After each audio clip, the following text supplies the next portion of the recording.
Hey guys, Thunder E here, and we are back with another professional photographer review. Hello. This time it's of the iPhone 11 Pro Max, and I know it's been a while because this man here has been on vacation, traveling the world, all that kind of fun stuff. How you doing, man? I'm good, and you? Yeah, good. So this is my buddy Marian Sell. He is a professional photographer. If you're watching this for the first time, he does some really awesome shoots. You can go check out his channel. His website, and also his Instagram page to see more of his stuff. But are you excited that iPhone has expanded its camera offerings? Yes, of course, because it seems like it's about time that the iPhone also gets a few more lenses, like a telephoto or like a wide-angle lens. So I was really excited to try it out, and because I'm an iPhone user myself, and he's still on the 7, I think. The 7, yes. Yeah. So I always compared like all the phones that we have tested to whatever I have in my own pocket, and finally it seems like iPhone's catching up on the optical side of things. Okay, cool. So as usual, Mario will be giving you his thoughts on the iPhone 11 Pro Max camera. None of the thoughts are my own because I am not a professional. He is. So without wasting any more time, yeah, let's jump in. All right. All right, here we go. I found this little orange car and wanted to take 3 photos, one with each lens to get a comparison in sharpness and in detail. The regular lens, which is basically an equivalent of 26 millimeters, that is the lens that has the biggest sensor. And it is quite obviously also the sharpest lens, the lens that has the most detail. And I compared this to the lens that's called a telelens, which is technically not the right description because the telelens should be starting maybe around 70 millimeters equivalent. This one here is a 52 millimeter, which is typically considered a normal lens. And then we've got the super wide angle, which is actually insanely wide angle. I've been actually blown away. You can get really crazily distorted perspectives with this one. And it's super, super fun to play with this one. But well, looking at details, the most challenging area is of course the corner of the image. So let's look at this. The standard lens does a really good job at this. The tele normal lens, whatever, it does a very good job as well. I think both of them are really doing a good job here. The super wide angle has a lot of fall off of sharpness to the sides, but that was expected with a wide-angle lens that does not have a focus. So this one here, it has an f-stop 2.4 and it just relies on covering the whole spectrum of focus with the f-stop rather than with moving elements and optical elements. So looking at details, I really like what I'm seeing here on the regular lens. I am not going to complain about this one. It is a little bit sharpened. That is not unexpected. Unfortunately, it's a JPEG only. You're not able to get RAW files out of the iPhone. There is no Pro mode, which is a little bit a bummer. It would have been a game changer for Apple to do so. Comparing this to the longer lens, the leaves look a little digital. I'm not sure how much digital enhancement is in here inside this JPEG, but it does not look too bad. I'm not thrown off by any of these files actually. So we go over to a more challenging lighting situation, which is a backlit situation. And in my experience, Apple and iPhones have always been doing a great job at giving you good backlit environments. It's like you keep a little bit of detail in the shadows. And it is most of the times a very appealing environment to take photos in with an iPhone because it handles it pretty well. So I can now go ahead in this program in Capture One and push the shadows, for example, in all of these shots to see what the detail really looks like when you're zooming in. So I'm going to paste this on here and maybe I'll actually raise the exposure a little bit just to see what we really get in the shadows. Let's see. So, and I'm zooming in into the super wide angle. You see there's a lot of grain. Good thing here is that this grain does not yet look like JPEG compression. If you had a RAW file, this would be looking much nicer actually. Same here on the regular lens. You get a lot of noise basically, but it could be worse. So I'd say for a JPEG file, this is actually pretty acceptable. And well, obviously the same thing for the longest lens. Unfortunately, no RAW files. They would have done a much better job in this environment. So we're looking now at a portrait mode shot, which is, I took this photo in a very challenging environment because there are a lot of moving elements, like the water spraying. When you import these photos with image capture, that's the program that you have to use to get the photos off your phone if you want to avoid using just a synchronization with the photo app or through iTunes, which is a little more painful. You get those images, you get two files basically. You get the one shot in the portrait mode, which is automatically taken with the longest lens, and you have no digital enhancement in the background. And you get another shot that has the digital enhancement built in, which is in this case the aperture mode. And I think the aperture that has been selected for this shot was 4.5. So inside the phone, we can show you this. I can change the f-stop and I can make the background more and less blurry. A few of you who know this channel, they know that this is not my favorite mode, and as of right now, I've only been really happy with one phone's portrait mode. That was the Google Pixel, the latest one, I think. Once again, zooming in into the details here, I don't really enjoy how the corners, the edges of her go into the background, as well as the hair. As I said, it's a challenging environment because there's a lot of moving elements, like the water splash. To me, this looks very digital, especially on a big screen like this one. A few random elements that should be out of focus by now are still in focus, even though they're visibly behind her. So to me, this doesn't look really natural, but you know what? I'm really searching for it. I think you can achieve cool photos where you isolate your subjects from the background, and you get a good, a nicer feeling shot than if you were just taking a regular photograph. All right, now we're looking at the night mode shots, and this is the standard lens. When you take photos at night time, the iPhone, it automatically suggests to do a night shot, which is a little icon that appears on the top left side of the screen. Whenever this icon appears, you can click it, and you can actually tell the phone if you'd like to do a longer or a shorter version of the nighttime exposure. These are great. This actually is not a too challenging environment for a nighttime shot because there are a lot of lights in there. I think it's really getting interesting when there's no more light at all. That's when the night mode really starts shining. Okay, but looking at these two, this is the longest lens. This is the standard lens. The standard lens has the best details, and I don't want to go ahead and complain here too much because I'm quite impressed of what this phone does when you're taking a photograph out of your hand at night. But they look a little bit soft to me. They look great on the iPhone display. They do not look so great on my screen over here once they're imported. So once again, depending on what you're doing with your images, this can be very, very much satisfying to you.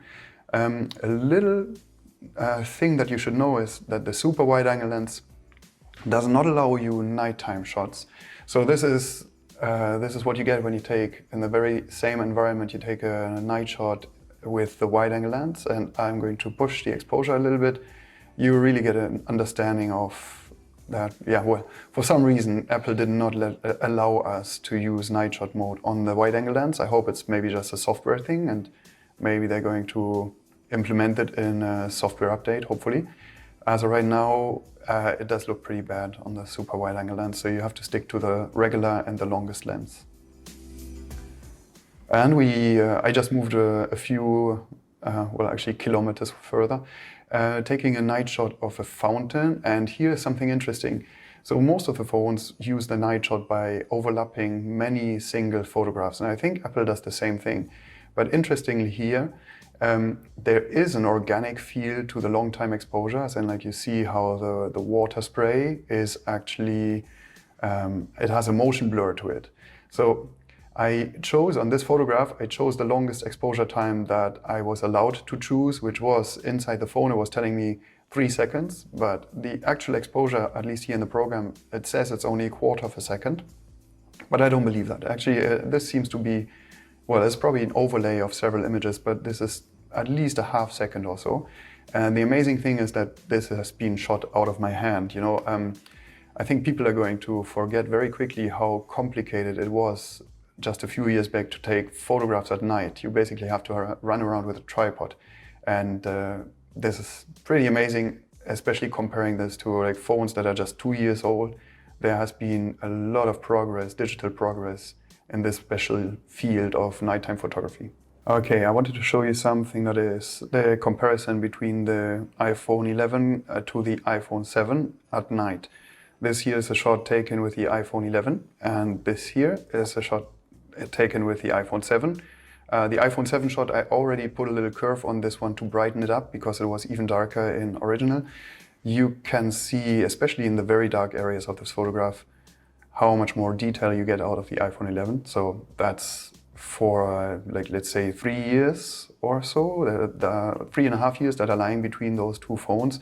That is an insane improvement. You get all these details here that are completely gone in the iPhone 7, those little lines, you get them in the night shot of the iPhone 11. That is quite fantastic. I'm really happy with this. It looks, to my eyes here on the screen, it looks really, really digital. That's just a side effect of the night mode for me personally.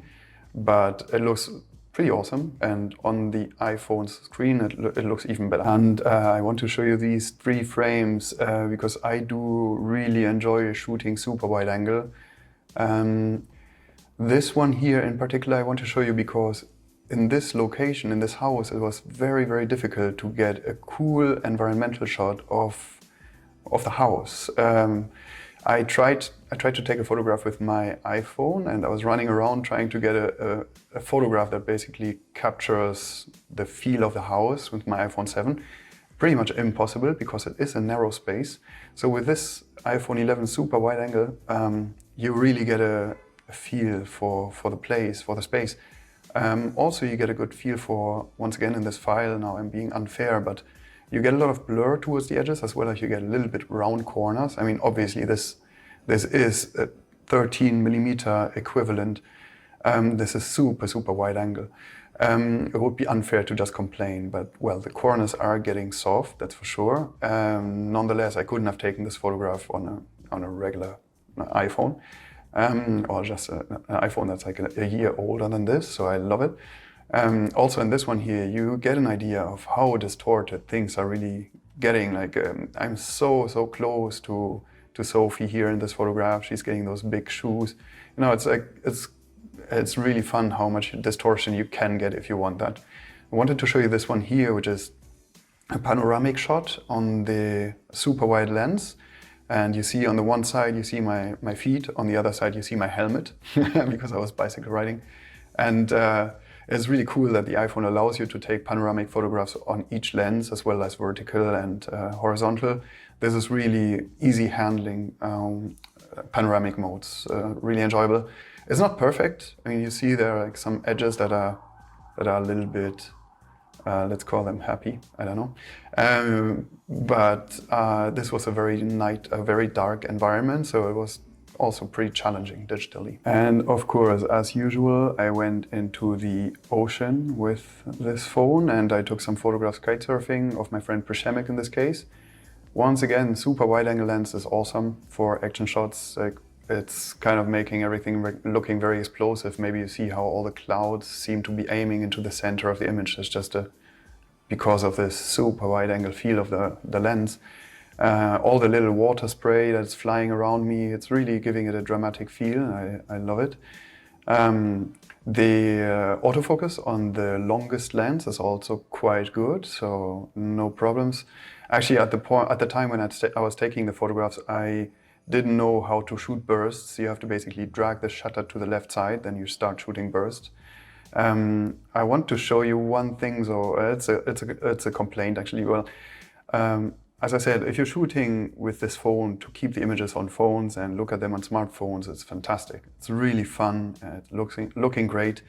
I want to show you this one here in particular though. So this is the longest lens, which everybody is calling a telelens, in comparison to actually a point and shoot telelens shot. So this here is actually a 200mm on a point and shoot. I'm not going to say the name right now because that would be unfair.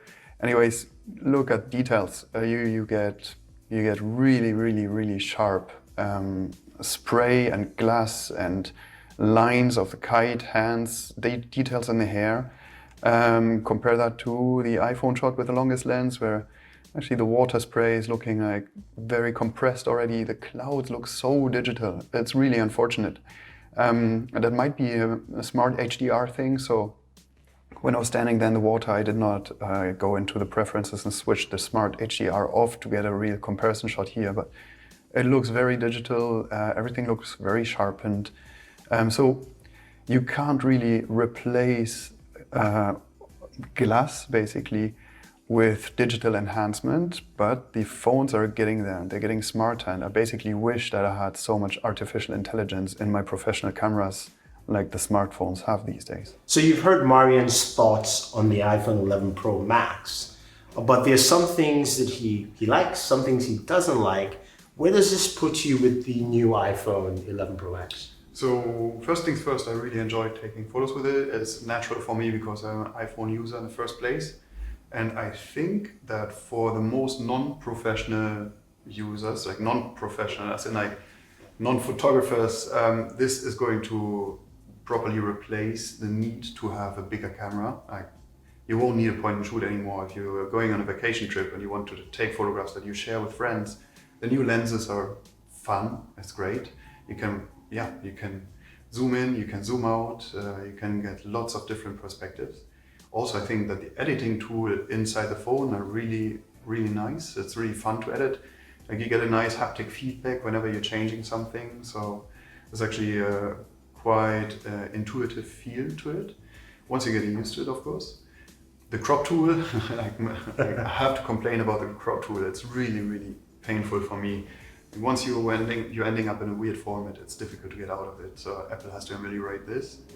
A little thing about filming is that you can't change lenses whilst you're filming, which is unfortunate. Like, it would be lovely to being able to like start a little film with a regular lens, then switch to super wide angle, switch to the longest lens.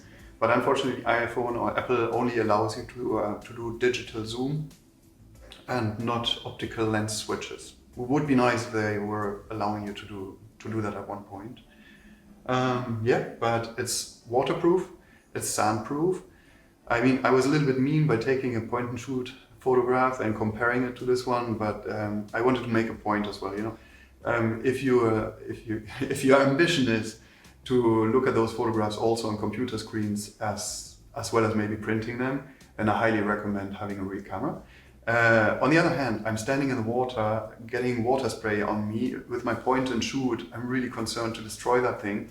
With the iPhone, it doesn't matter. You know, you can drop it underwater. You do whatever you want. You throw it into the sand, and it's definitely going to survive that. So. He's only saying that because last year we had one phone that died on us. Died on us about 2 or 3 times in water. Yeah, I won't mention names yet. So, yeah. So I love it. It's a great tool. It's fun. Okay. What else can I say? Just one more question before we wrap up. Yeah. I know we haven't done a lot of phones in the second half of the year, but where do you place this camera compared to, say, like the P30, which we saw earlier, and say even, you know, the phones we looked at last year? Yeah. Do you think this is a huge improvement for Apple, or do you think that they're the same level of the competition? So I think that Apple is catching up. For Apple, it's a huge improvement, but the other brands like Huawei and Samsung and even OnePlus, they've already been on it. They already had a few different lenses. So I think that the Huawei was, as of right now, like Apple is. I didn't do a one-on-one comparison, so I can't say which one's better or worse. Yeah. We'll do that probably, but Apple is catching up, and it's a good flagship phone to have for Apple, that's for sure. Okay. But I think Huawei has already been there like a little while ago, as well as Samsung maybe. So they're making good advertising. I think they're putting things into your head where you're thinking, wow, this is really something amazing. But it's already been around. Yeah, true. Anyway, guys, thank you very much. I want to thank Marian again, as always, for spending the time to make this video for you guys. If there's anything you want to see and any other devices, we will be doing one on the Huawei Mate 30 Pro. And also the Pixel 4, when that comes out. Remember, he said he loved the portrait mode on the Pixel devices. So we'll see. And maybe we even do a best stuff at the end of the year. So stay tuned. Don't forget to like and share. Definitely check out Marian's Instagram page and also his website. I'll have the links for you guys down below. Thank you very much, and always enjoy your entertainment. Bye bye.